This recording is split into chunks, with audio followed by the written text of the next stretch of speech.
Deepali blouse cutting स्टिचिंगमध्ये तुमचं स्वागत आहे। तर पहा, कटिंग आणि शिलाई करून घेतलेल्या ब्लाउजला इस्त्री करणं का गरजेचं आहे तर ते तुम्हाला सांगते। आणि इस्त्री कशी करायची म्हणजे प्रेस कसं करायचं एकदम परफेक्ट फिनिशिंग दिसण्यासाठी, तर ते तुम्ही या व्हिडिओच्या माध्यमातून शिकणार आहात। तर व्हिडिओला लाईक आणि सबस्क्राईब नक्कीच करून घ्या।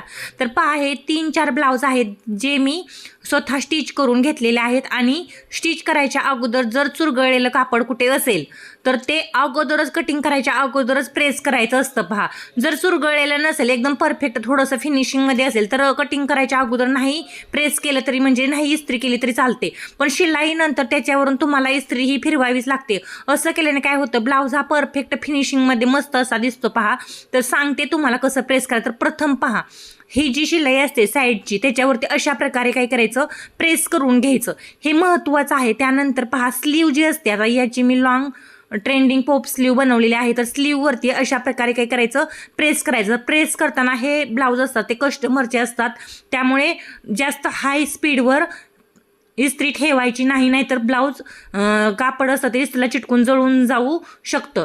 तर अशा प्रकारे काय करायचं, प्रेस करायचं बाह्यांना। तर पहा, बाही म्हणजे ही स्लीव जी आहे ती प्रेस केल्यानंतर कशी फिनिशिंगमध्ये आणि मस्त दिसायला लागलेली आहे, एकदम मस्त आणि परफेक्ट।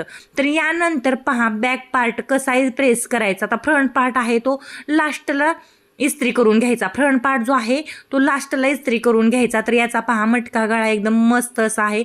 तर अशा प्रकारे काय करायचं, पाहू शकता लगेच गुढी मोडून गेली। तर एवढं परफेक्ट फिनिशिंग येतं। पहा, टक्स वगैरे दिसायला एकदम मस्त असे दिसतात। तर टक्स पहा थोडेसे असे उथळ झालेले असतात, किंवा बाही जिथं आपण अटॅच केलेली असते शोल्डरला वगैरे तिथं उथळ झालेला असतो कोणताही भाग, शिलाई केल्यानंतर काय होतं, तो उथळ होतो।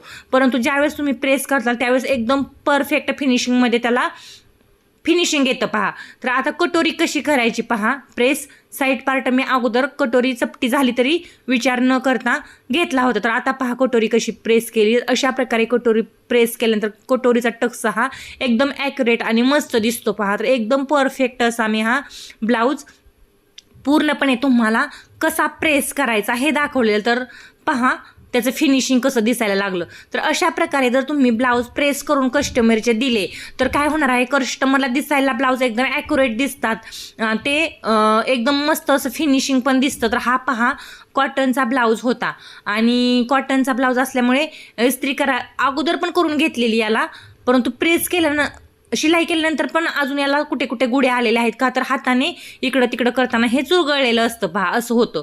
तर मी काय केलं, याला पण पहा फुगेच्या बाह्या आहेत म्हटल्यावर थोडंसं जास्त चुन्यांवरती न प्रेस करता अशा प्रकारे प्रेस केलेलं। तर पाठीमागच्या साईडला टक्स पहा किती उथळ दिसत आहेत, म्हणजे असा खोलगट भाग झाल्यावाने।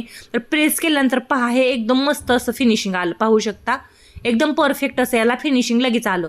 म्हणून इस्त्री करणं महत्त्वाचं आहे। ज्यावेळेस तुम्ही कस्टमरचे ब्लाऊज प्रेस करून म्हणजे इस्त्री करून द्याल त्यावेळेस हे दिसायला ब्लाऊज खूप आकर्षक दिसतात। तर वेअर केल्यानंतर त्याला कुठेही गुड्या घड्या दिसत नाहीत, त्यामुळे कस्टमर पण खुश होतात। आणि आपल्याला जर कस्टमर हवे असतील तर परफेक्ट काम करून देणं हे सगळ्यात महत्त्वाचं आहे। तर मस्त असं मी याला प्रेस केलेलं आहे, आणि तुम्ही प्रेस कसं करायचं हे पण शिकला या व्हिडिओतून। तर पहा कटोरीला कसा प्रेस करायचा, हे अशा प्रकारे पहा कटोरी प्रेस करायचा की जेणेकरून परफेक्ट असं फिनिशिंग पाहू शकता। लगेचच्या लगेच तुम्हाला किती बदल दिसला यामध्ये, एकदम परफेक्ट असं फिनिशिंग तुम्हाला दिसायला लागलं।